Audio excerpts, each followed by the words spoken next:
ISPR ने बयान दिया है कि इदारे की तौहीन कर दी, फौज की तौहीन कर दी, कि एक ऑफिसर का नाम ले दिया, इंटेलिजेंस ऑफिसर का, जिसने 2 दफा मुझे कत्ल करने की कोशिश की।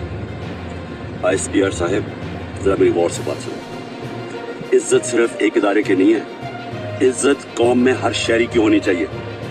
इस वक्त कौम की सबसे बड़ी पार्टी का सरबराह हूं। 50 साल से कौम मुझे जानती है, मुझे कोई झूठ बोलने की जरूरत नहीं है। इस आदमी ने 2 दफा मुझे कत्ल करने की कोशिश की और जब भी इन्वेस्टिगेशन होगी मैं ये साबित करूंगा कि ये वो आदमी था और इसके साथ एक पूरा टोला है। और इसके साथ कौन है वो भी सब कौम को पता है। आज सोशल मीडिया के जमाने में सबको पता है वो कौन है। सवाल मेरा ये है कि क्या एक मुल्क का एक्स प्राइम मिनिस्टर, क्योंकि इस आदमी का नाम आ गया, मैं अपना FIR नहीं कटवा सका? पता तो सच और झूठ तब चले जब इन्वेस्टिगेशन होती है, FIR